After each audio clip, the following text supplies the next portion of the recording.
From the soundstage of the digital media classroom here at Wellington High School, welcome to a very special episode of Dialogue with the Dukes. This morning our student helpers are Matt Kraske and Mason McClellan. This morning, as I said, we have a very special show because we are going to be talking about the school levy. This morning we are going to be talking with three people from the community.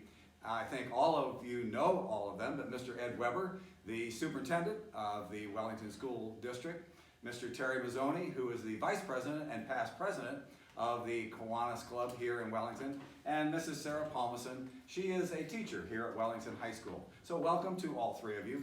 First of all, obviously the first question, Mr. Weber, explain the permanent improvement levy and why we need a bond and maintenance levy. Why do you want them to vote for it? Well, it's a combination, part bond to get the capital dollars to make some larger repairs, such as the roofs at our Westwood in the high school and our parking lots and the boilers over at Westwood. And the second part of that is a maintenance fund to keep them running well to get our full life expectancy out of them. We use the state model similar to McCormick, where it's part bond and part maintenance, so that you have the dollars to do the construction and then you have the dollars to take care of it in the long run. Mm-hmm. Well, you talk about the dollars and so on, how much it's going to buy. How much, or shall we say, how was the amount of the levy actually determined? Well, the board went through a year-long process as part of our strategic plan to analyze what are the capital needs that the school district has going into the future.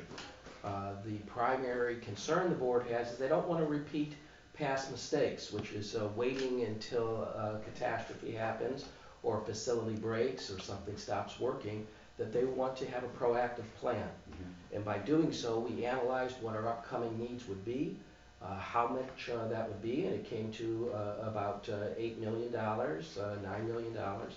And then we determined, okay, what kind of millage would raise that kind of money in a bond, and that came out to 1.89 mils to generate 8.7 million to make those capital repairs.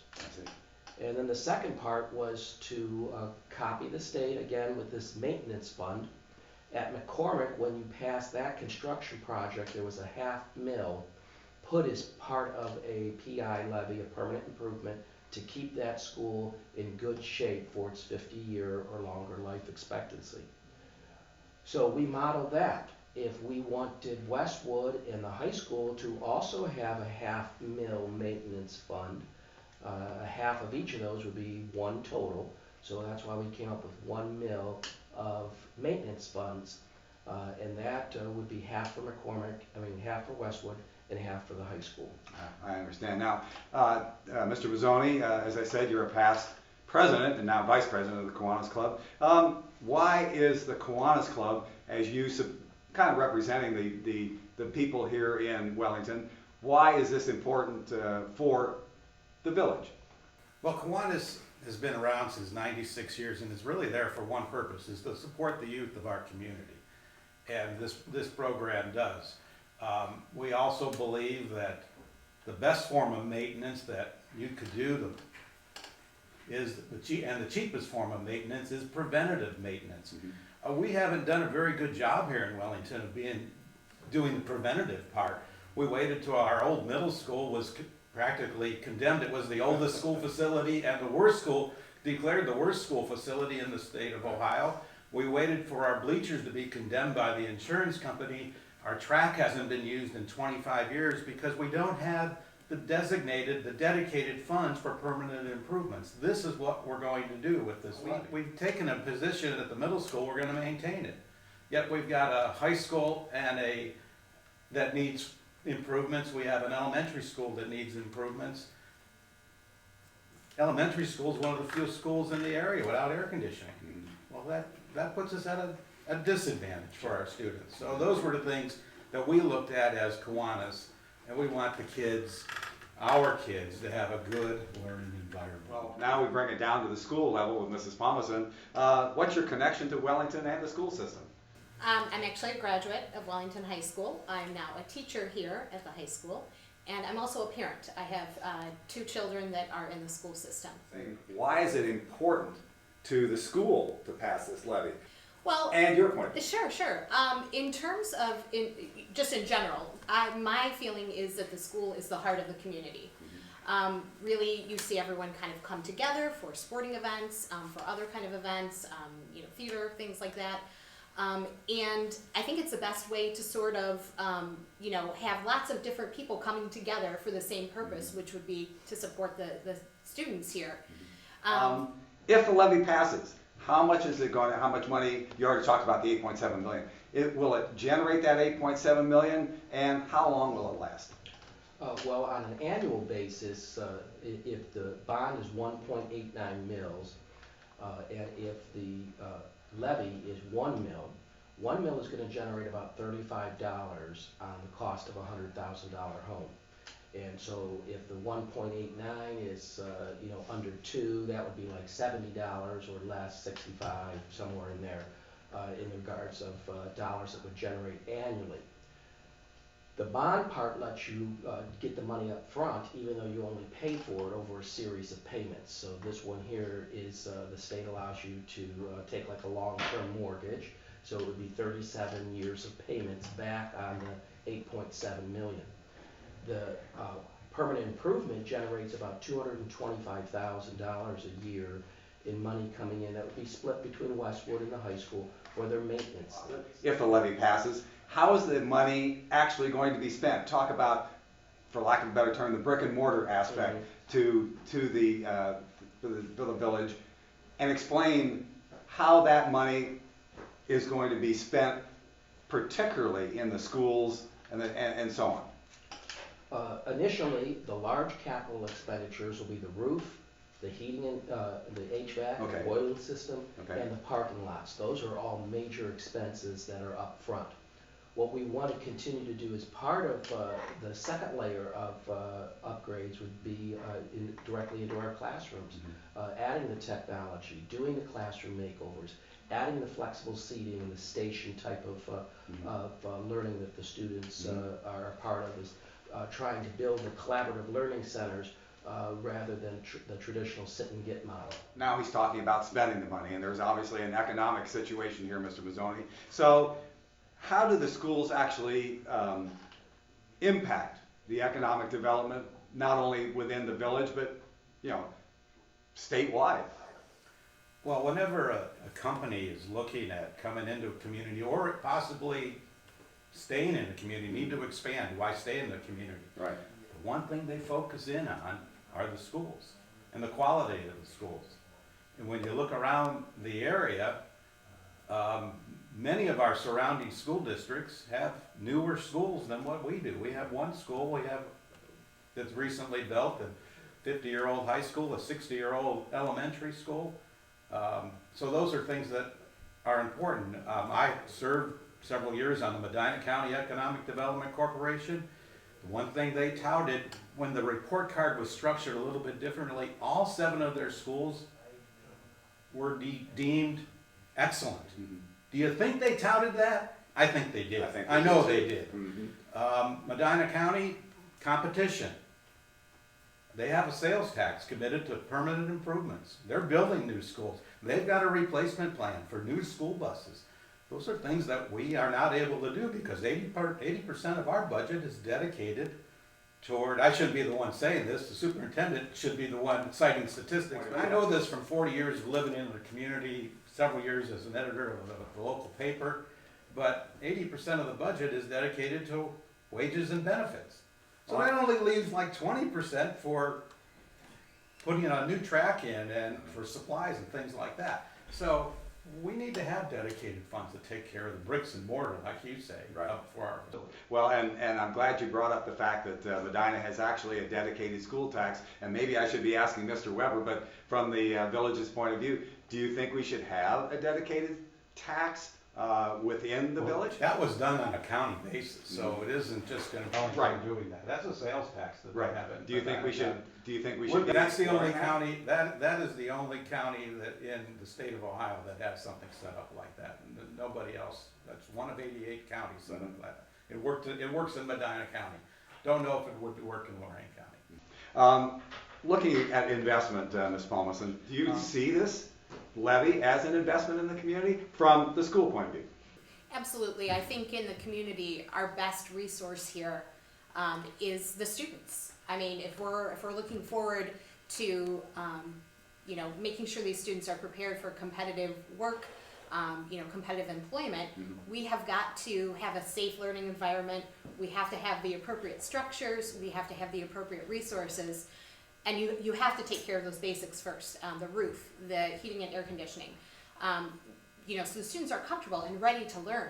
I've subbed at the elementary school prior to teaching here at the high school, and the kids are miserable over there when it is warm. It is not a good condition for them to be learning, when the temperatures are so high, and it just, we have to take care of the basics first in order to, be able to move on and, get our students ready to get out there in the work world. Okay, how will the levy actually help you as a teacher, yourself?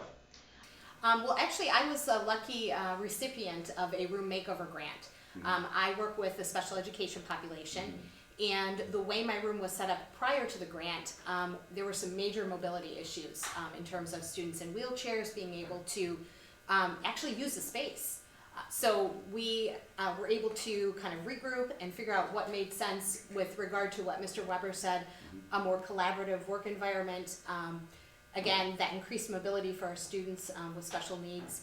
So it has pretty much radically changed the way we operate. We work in much smaller groups now. We have access to technology. It just the whole setup, the environment, again, going back to that, the environment is wonderful for the students to learn, and they're eager. And the environment is certainly important. Now, if the levy passes, we see it from the teacher's point of view, now from the student's point of view. Well, I think, again, in regard to some of the students with mobility issues, they were not able to take part in some activities. Oh, that's a good point. So now we, can restructure, and they have lots of opportunities to move around in the room and to take advantage of different areas. I just have one more question, and it's probably maybe the most important question, Mr. Weber, because it gets down to how much each person in the village is going to actually have to pay out for the levy if it passes. So, as a reference point, if you own a $100,000 home, how much will it cost you if the levy passes? About $8, cost of a pizza. The cost of a pizza. Well, that doesn't seem like all that much money. Well, when we come back, we will talk about specific things, questions that have come up within the village, not only for this particular levy, but for past levies also. This is Dialogue with the Dukes. Welcome to the Patricia Lilly Center for the Performing Arts. This wall shows how many people in the community supported the performing arts. This is where all actors will perform at. In the audience, you can enjoy anything performed here. This is the spotlight. There is 2 up in the control booth.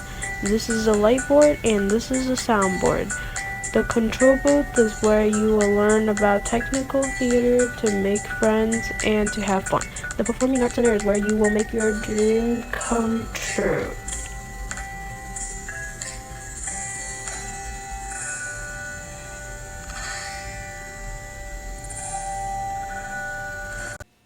We are back. We hope that if you or your organization has something that you would like to present to the village, much like what we are doing here with Dialogue with the Dukes, we hope that you think about engaging the Patricia Lindley Center for the Performing Arts.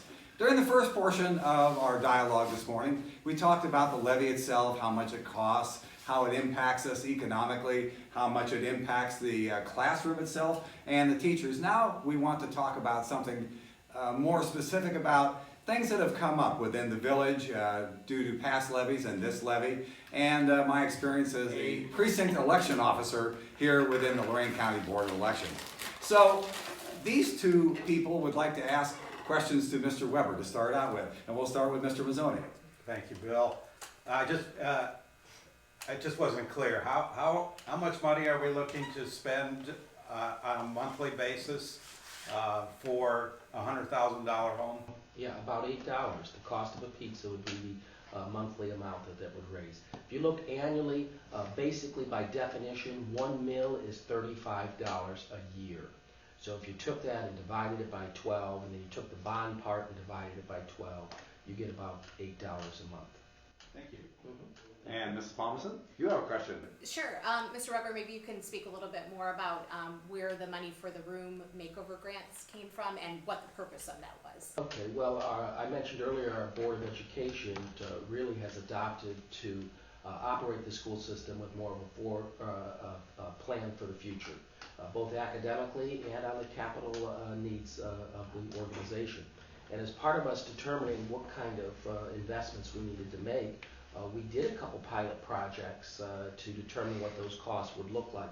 We chose a special education classroom, which happened to be yours at the high school, and we chose a regular education classroom at Westwood to do this makeover project on and determine what would those costs look like then on a bigger picture for all the classrooms to be upgraded, as well as those capital projects such as the roof and parking lots that I have mentioned. Very good, and I think that answers those questions. The question is, why did we have to wait for a catastrophe to happen at Westwood Elementary or at Wellington High School for all of a sudden, we need money, we need money? Well, I would say we haven't had a catastrophe, and we don't want to have a catastrophe, and that's why we've developed this capital needs plan so that we can do repairs timely and at the most affordable prices. So basically there is no catastrophe today, and we don't want one, and that's why we'd like you to make a small investment now to prevent a larger investment later. Okay, now I'm looking at the past, and I was told by a member of this community that in the fall of 2016, they went around door to door. He and his wife went around door to door, and they were trying to build interest in that particular levy. And one of the things that they said was that if you pass this levy in the fall of 2016, we will not come back and ask you for money again for another 10 years. Is that true? Well, if we're thinking about the same thing, you passed an emergency levy in and around the 2016 timeline. An emergency levy is a cash flow emergency, which means the state regulators have determined that you're running short on cash. We do a calculation every month called cash on hand or true cash workup that tells you how many operating days of cash do you have on hand. And typically the state likes to see around 90 days, 3 months worth of cash in the bank. When you drop below 30 days, they put you into an emergency status, which means you can't pay next month's bills with the cash you have on hand.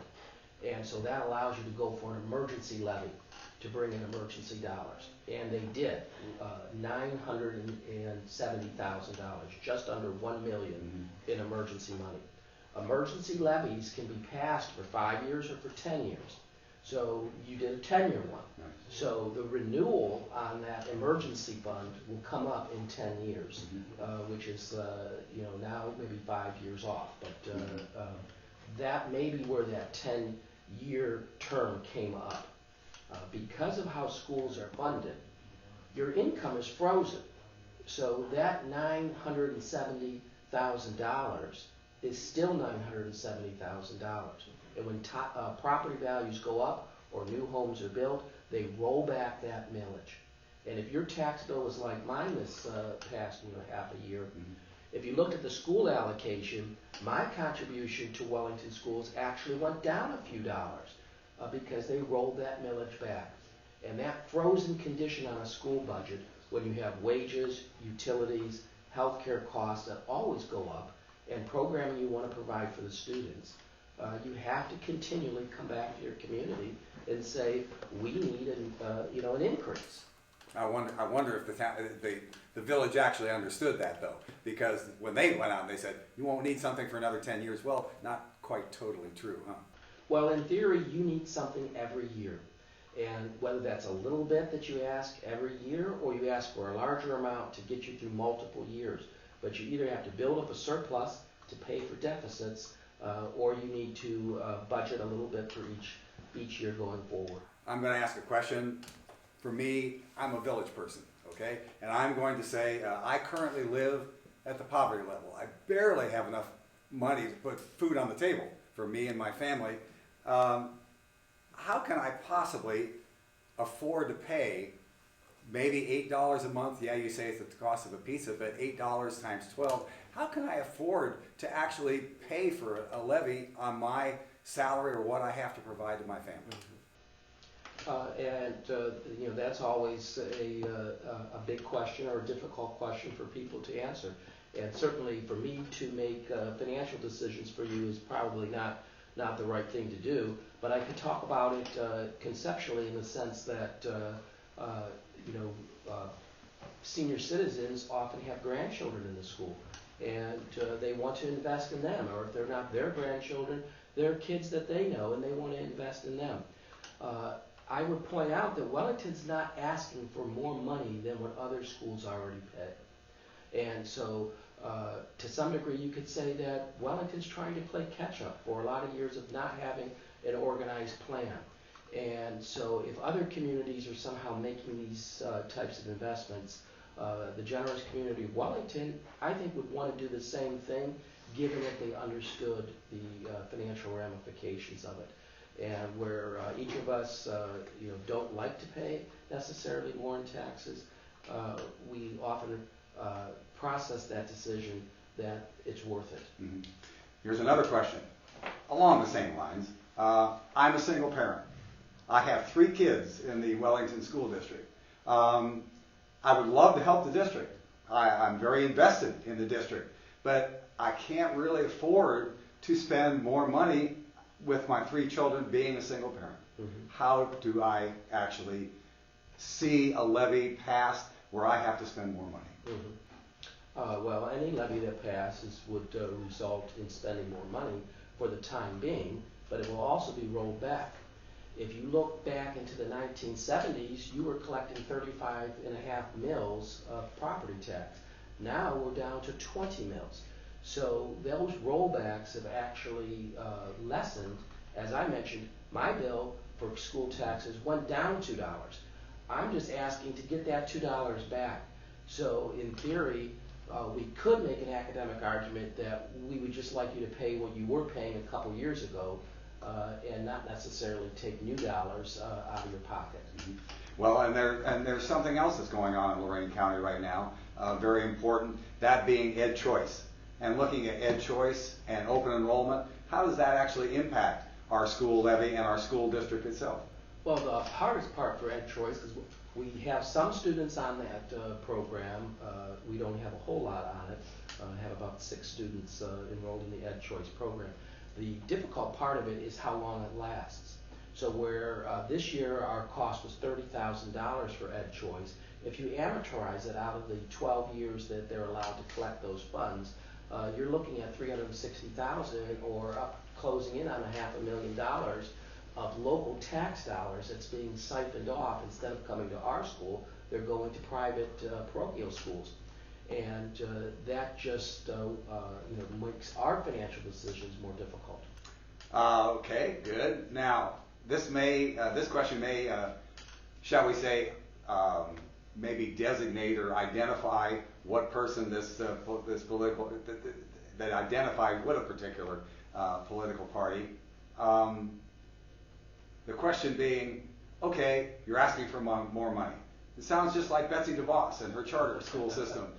You're asking for more money, and Betsy DeVos wants to take money away from our public schools. How do we combat that? Mm-hmm. Well, certainly on the macro level, those are very difficult questions. And even the concept of how schools are funded in Ohio was ruled unconstitutional more than 30 years ago. So if I was to worry about what Washington or Columbus is going to do, it would probably make me go a little more crazy. But ideally, I know what the needs of the kids are. And Mrs. Palmerson mentioned that we want to have great things for our kids. We want to have safe facilities.